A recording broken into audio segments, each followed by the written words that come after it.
124 സങ്കീർത്തനത്തിൽ ദാവീദ് രാജാവ് ഇപ്രകാരം ഓർമ്മിപ്പിക്കുന്നു: യഹോവ നമ്മുടെ പക്ഷത്ത് ഇല്ലായിരുന്നുവെങ്കിൽ.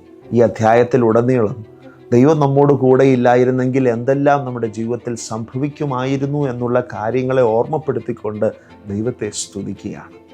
പ്രിയമുള്ളവരെ, നമ്മുടെ ജീവിതത്തിൽ ദൈവം നമ്മോട് കൂടെ ഉണ്ടായിരുന്നില്ല എങ്കിൽ, ദൈവത്തിൻ്റെ സഹായം നമുക്ക് ലഭ്യമായിരുന്നില്ല എങ്കിൽ നമ്മൾ എന്തെല്ലാം പ്രശ്നങ്ങളിൽ അകപ്പെട്ടു പോയേനെ.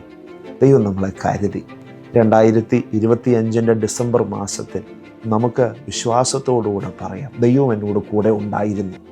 ഇല്ലായിരുന്നുവെങ്കിൽ ഞാൻ തകർന്നു പോയനേമായിരുന്നു, ഞാൻ ഒന്നുമില്ലാതായി തീർന്നനേമായിരുന്നു. എന്നാൽ എൻ്റെ ജീവിതത്തിൻ്റെ ഏറ്റവും നിരാശയുടെ അടിത്തട്ടിൽ, വേദനയുടെ അടിത്തട്ടിൽ, ഒന്നുമില്ലായ്മയുടെ അനുഭവങ്ങളിൽ കരം പിടിച്ചെന്നെ ഉയർത്തിക്കൊണ്ടുവന്ന ആ ദൈവത്തിൻ്റെ സ്നേഹം എത്ര വലുതാണ്. ദൈവം നമ്മോട് കൂടെ ഉണ്ട്. അദൃശ്യനായ ദൈവം നമുക്ക് വേണ്ടി പ്രവർത്തിക്കുന്നു. അദൃശ്യനായ ദൈവം നമ്മുടെ ജീവിതത്തിൽ പലപ്പോഴും ദൃശ്യമായ നിലകളിൽ പ്രവർത്തിച്ചിട്ടുമുണ്ട്. എന്നാൽ നമ്മുടെ അവിശ്വാസവും നമ്മുടെ ജീവിതത്തിലെ സങ്കടങ്ങളും നിരാശകളും ഒക്കെ പലപ്പോഴും ദൈവം ചെയ്ത പ്രവർത്തികളെ നമ്മിൽ നിന്ന് ആ ഓർമ്മകൾ എടുത്തു മാറ്റുന്നു. എന്നാൽ ഇന്ന് നമുക്ക് ഒന്ന് ഓർത്ത് നോക്കാം, ദൈവം എന്നോട് കൂടെ ഉണ്ടായിരുന്നു, ദൈവം എന്നെ സഹായിച്ചു.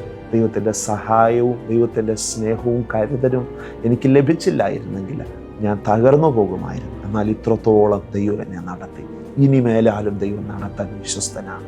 നമുക്ക് ദാവീദ് രാജാവിനോട് കൂടെ ദൈവത്തെ സ്തുതിക്കാം.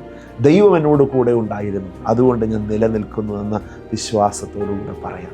ഈ സന്ദേശം നിങ്ങളുടെ വിശ്വാസത്തെ ഉറപ്പിക്കട്ടെ, ധൈര്യം പകരട്ടെ. പ്രിയമുള്ളവരെ, ഇന്ന് ഞാൻ നിങ്ങളെ ഓർമ്മിപ്പിക്കുകയാണ്, 1-2 പേർക്ക് ഈ മെസ്സേജ് ഒന്ന് ഷെയർ ചെയ്യണം കേട്ടോ. കാരണം ഈ വർഷം ദൈവം നടത്തിയ വിധങ്ങൾ ഒന്ന് ഓർക്കുവാൻ മറ്റുള്ളവർക്കും ഈ വാക്കുകൾ സഹായമായി തീരട്ടെ എന്ന് പ്രാർത്ഥിച്ചുകൊണ്ട് ഞാൻ എൻ്റെ സന്ദേശം അവസാനിപ്പിക്കുന്നു. God bless you.